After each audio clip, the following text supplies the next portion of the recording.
module SV, module enzymologie et métabolisme, filière SVI, module enzymologie, métabolisme, S4. Qu'est-ce que c'est l'enzymologie? L'enzymologie est la partie de la biochimie qui étudie les propriétés structurales et fonctionnelles des enzymes. On ne va pas revenir sur les propriétés structurales des protéines parce que c'est une partie que vous avez déjà vue au cours du cours de protéines en S3. On étudiera on sait que les enzymes possèdent des propriétés fonctionnelles. Une propriété très importante qu'on va étudier dans ce cours, c'est la propriété de cette enzyme qui catalyse des réactions biologiques. Et on s'intéressera aussi à décrire la vitesse des réactions catalysées par les enzymes. C'est ce qu'on appelle cinétique enzymatique. Il existe deux types de cinétique, une cinétique chimique sans catalyseur ou avec catalyseur, et il existe des cinétiques enzymatiques, sont des réactions, une cinétique en présence des enzymes.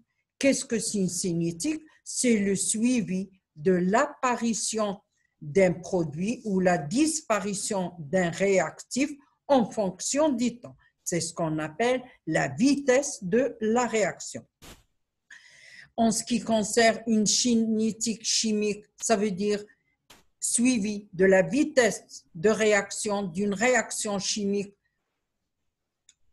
On a déjà vu, vous avez déjà vu au cours des TP de biochimie structurale, exemple l'hydrolyse de l'amidon. C'est une réaction qui a été une hydrolyse de l'amidon en glycose. La réaction a été suivie en fonction du temps, sans catalyseur, en présence d'H2SO4 et chauffage. On a suivi en fonction du temps la formation du glucose. On avait deux possibilités, soit de suivre la disparition de l'amidon ou la formation du glucose. C'est ce qu'on appelle cinétique chimique. Une cinétique enzymatique, en présence des enzymes, on suit une réaction catalysée, une réaction biologique catalysée par des enzymes. Donc, c'est ce qu'on appelle la cinétique enzymatique. La vitesse, le suivi de la vitesse de la réaction en présence d'une enzyme. D'autre part, on sait que les organismes vivants sont le siège d'innombrables réactions biochimiques. Ça veut dire les organismes, à l'intérieur de l'organisme vivant, il y a un nombre très important de réactions biochimiques. Ces réactions constituent le métabolisme. C'est-à-dire, qu'est-ce que c'est le métabolisme? C'est l'ensemble des réactions, soit il s'agit d'une biosynthèse ou une dégradation. Quand il s'agit de biosynthèse, on parle de anabolisme. Quand il s'agit de dégradation, on parle de catabolisme. On synthétise quoi et on dégrade quoi? On synthétise, soit on dégrade un grand nombre de molécules biologiques. Qu'est-ce que c'est ces molécules biologiques? Par exemple, des glucides, des lipides, des acides aminés, des protéines, ainsi de suite. Ces réactions biologiques se déroulent, ces réactions de métabolisme, que ce soit anabolisme ou catabolisme, ça se déroule dans des conditions physiologiques grâce à la présence des enzymes. Grâce à ces enzymes, sachez d'avance, sont des protéines, sont des catalyseurs biologiques très puissants. Sans la présence de ces enzymes, la vie serait impossible. Ça veut dire, s'il y a absence des enzymes ou malformation de ces protéines, de ces enzymes qui sont des protéines, on ne peut réaliser ni l'anabolisme, ni le catabolisme de ces macromolécules et la cellule ne peut pas stocker toutes ces molécules-là sans les dégrader ou sans les synthétiser. Ils sont très toxiques pour la cellule. Donc, les enzymes ont donc un rôle vital. Je vous laisse le contenu du cours et on passera à certaines définitions de enzymes. Qu'est-ce que c'est les enzymes? Sont des protéines. Toutes les enzymes sont des protéines, sauf la ribonucléase. Ces enzymes sont des protéines, pas n'importe quelle protéine, sont des protéines spécialisées dans la catalyse des réactions. Ça veut dire qu'ils catalysent les réactions biologiques. C'est pour cela qu'on les appelle des catalyseurs biologiques très puissants.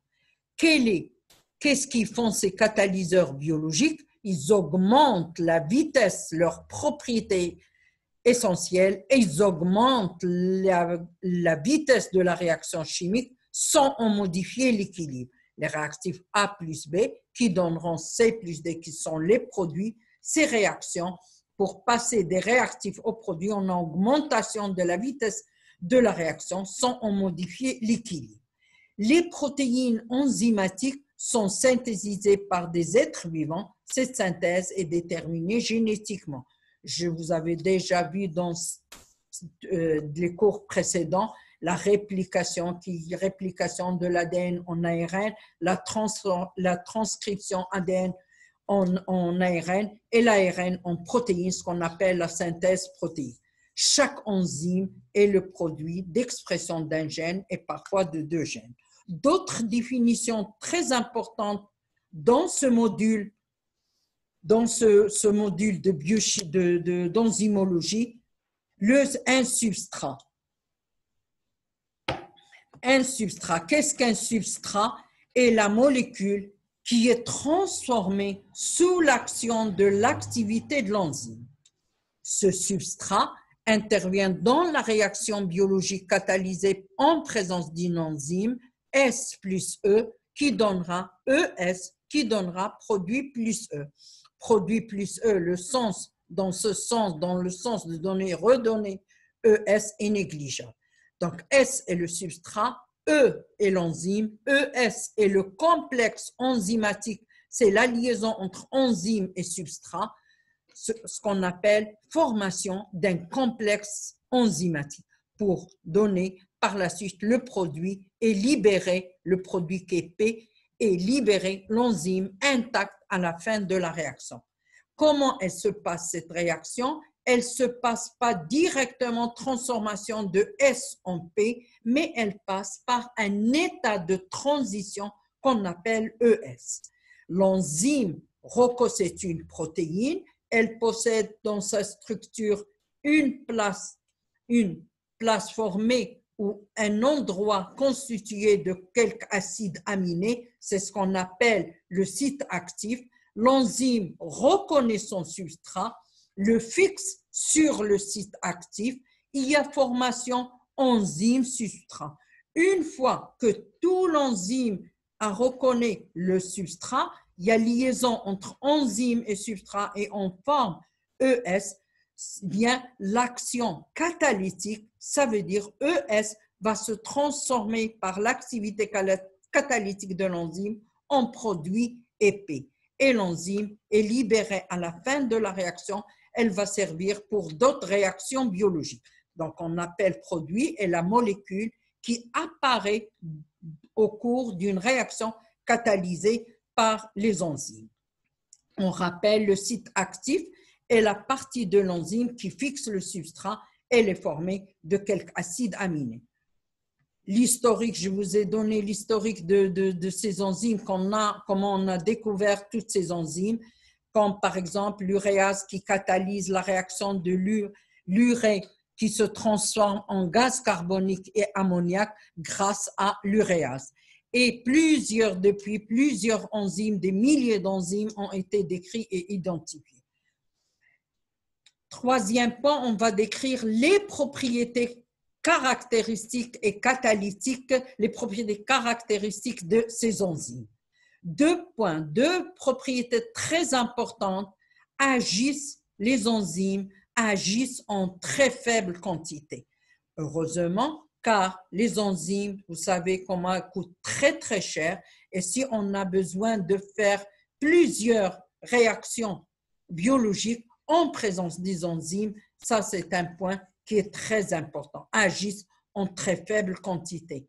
Une molécule de catalase, sachez bien, on va le reprendre les différents types d'enzymes. Catalase, toutes les enzymes se terminent par le suffixe ase, catalase, déshydrogénase, lactase, ainsi de suite. L'enzyme catalase peut hydrolyser 5 millions de molécules d'H2O2 de l'eau oxygénée en 1 minute dans des conditions de pH et de température physiologique. Deuxième propriété, ces enzymes, ces catalyseurs ne sont pas consommés au cours de la réaction.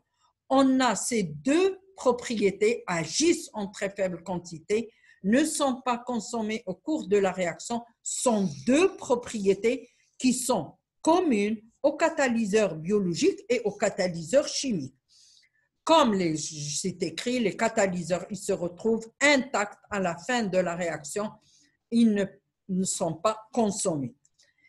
On arrive à un point très important et cette propriété, c'est une caractéristique uniquement des catalyseurs biologiques qui sont les enzymes. C'est les 2, 3, 1, 3, 2 communs aux catalyseurs biologiques et chimiques. Par contre, la spécificité est une caractéristique, c'est spécifique pour les catalyseurs biologiques. Les catalyseurs chimiques, un même catalyseur chimique peut catalyser plusieurs réactions. Qu'est-ce que c'est cette spécificité? Les catalyseurs biologiques qui sont les enzymes possèdent une double spécificité. Une spécificité vis-à-vis du substrat de l'enzyme, S plus E qui donnera ES qui donnera produit plus E. Toutes les enzymes ne reconnaissent pas les mêmes substrats. Une enzyme transforme un substrat donné. Elle reconnaît son propre substrat. Aussi, la deuxième spécificité, grâce à une réaction donnée, c'est ce qu'on appelle spécificité de la réaction. Et là, j'ai pris un exemple pour vous montrer comment montrer la spécificité liée à la réaction, spécificité étroite. Exemple, on a pris un acide aminé, RCH, NH2COH. Formule générale de cet acide aminé ou alpha-aminé parce que NH2 est en alpha du carbone, directement lié au carbone. Cet acide aminé, comme vous l'aviez déjà vu dans le cours des protéines, possède une chaîne latérale R, un groupement amine, NH2, un groupement carboxylique. Si on veut réaliser une réaction sur cet acide aminé, une décarboxylation, ça veut dire on enlève élimination d'une molécule de CO2. On utilise des décarboxylases. Si par contre on veut réaliser une désamination, ça veut dire on élimine un groupement amine NH2, on utilise pas la même décarboxylase, mais on utilise des désaminases. Et pour oxydation de la chaîne latérale, pour une oxydation, on utilise une oxydase. Ça, c'est ce qu'on appelle spécificité de la réaction. Spécificité vis-à-vis du substrat, vous avez spécificité étroite et spécificité large. Un exemple de spécificité, l'hexokinase et la glucokinase sont des enzymes que vous avez déjà vues dans la première réaction de la glycolyse, glucose en glucose 6-phosphate, en présence de l'ATP qui se transforme en ADP. Ici, la réaction est catalysée par deux enzymes différentes, mais avec spécificité différente. C'est ce qu'on appelle ces deux enzymes, l'hexokinase et la glycokinase, sont des isoenzymes. On verra, Inch'Allah, cet exemple dans le TD. Une autre spécificité étroite, certaines enzymes peuvent distinguer entre la forme D et la forme L. Quand on veut parler la forme D, vous avez déjà vu les oses dans le cours des glucides. La forme D du glucose, c'est l'avant-dernier carbone, le OH est à droite. La forme D glucose, le L et le OH est à gauche. Le OH de l'avant-dernier carbone est à gauche. Ces deux isomères, ces deux oses, si on veut réaliser l'oxydation du D-glucose et de L-glucose, il y a deux enzymes différentes. Le D-glucose sera oxydé par une D-glucosidase et le L-glucose sera oxydé par une L-glucosidase. Et aussi, on parle des oses aussi de forme alpha et bêta, les anomères alpha et bêta. Les anomères, même formule brute, mais formules développées différentes. Ils diffèrent par le OH du carbone anomérique.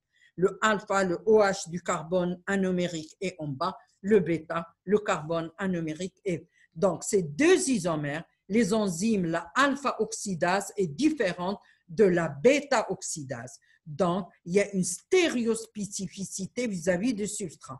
La alpha-oxydase va reconnaître le glucose en alpha et la bêta-oxydase va reconnaître le glucose en bêta. On parle de stéréospécificité parce qu'elle distingue entre les deux enzymes, les deux substrats de manière stéréospécifique. Spécificité large, vous avez toutes les phosphorylases, ils permettent le transfert d'un phosphate d'un substrat à un produit. Exemple, l'hexokinase transfert de phosphate de l'ATP sur le glucose pour avoir le glucose 6-phosphate. La phosphatase ne permet pas la phosphorylation, mais la déphosphorylation. RP donnera en présence d'une phosphatase alcaline, R plus P, élimination du phosphate.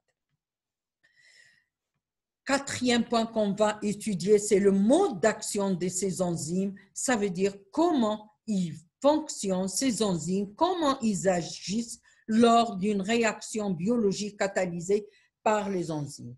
On avait vu que la réaction catalysée en présence d'une enzyme ne se passe pas directement transformation de S en produit, mais on passe par un état de transition, ce qu'on appelle la formation de ES. S plus E qui donnera ES, qui donnera produit plus E.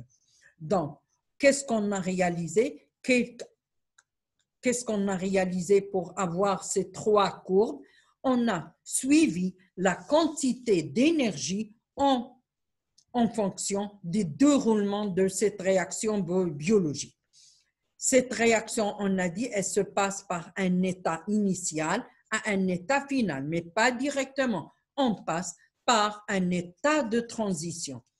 Et dans l'état initial, vous avez vu qu'on a un temps de latence, c'est le temps que l'enzyme reconnaît son substrat, le temps que l'enzyme reconnaît son substrat après pour former ES. On a suivi pour ces trois courbes, on a suivi trois réactions, une sans catalyseur, la noire, la courbe noire, la courbe bleue en présence d'un catalyseur chimique et la courbe rouge en présence d'une enzyme catalyseur biologique. Qu'est-ce qu'on peut remarquer? On a la même forme de courbe pour les trois réactions. De point de vue énergie, après avoir vu cet état initial, l'énergie augmente au fur et à mesure jusqu'à avoir un maximum d'énergie à fournir. C'est ce qu'on appelle l'état de transition. Une fois que l'enzyme a reconnu ce substrat, pour former ES, il faut une quantité d'énergie. Cette quantité d'énergie qu'on appelle l'énergie d'activation. Cette énergie d'activation augmente avec le déroulement de la réaction jusqu'à arriver à son maximum, c'est à l'état de transition. À l'état de transition, on a formé le maximum de ES. Ça veut dire tous les substrats sont liés à l'enzyme. Là, on dit l'enzyme en ES, à ES, les enzymes sont saturées en substrat. Il n'y a plus de place sur l'enzyme pour fixer S. C'est ce qu'on appelle les formations maximum de ES. Une fois ES est formé, on va transformer par l'activité catalytique ES en produit et libération. Et vous voyez que l'énergie après cet état de transition diminue au fur et à mesure jusqu'à arriver à l'état initial où on a formé le produit et on a libéré l'enzyme libre pour qu'elle puisse, cette enzyme, être disponible pour catalyser les autres réactions biologiques. Conclusion, qu'est-ce qu'on peut conclure? La différence entre ces trois courbes, c'est qu'ils ont la même forme de courbe, mais avec un maximum sans catalyseur, avec catalyseur, en présence d'enzymes qui est différent. On peut remarquer que les catalyseurs biologiques enzymes abaissent l'énergie d'activation. Qu'est-ce qu'on peut conclure? Les catalyseurs chimiques abaissent l'énergie d'activation, mais les enzymes biologiques abaissent encore plus l'énergie d'activation.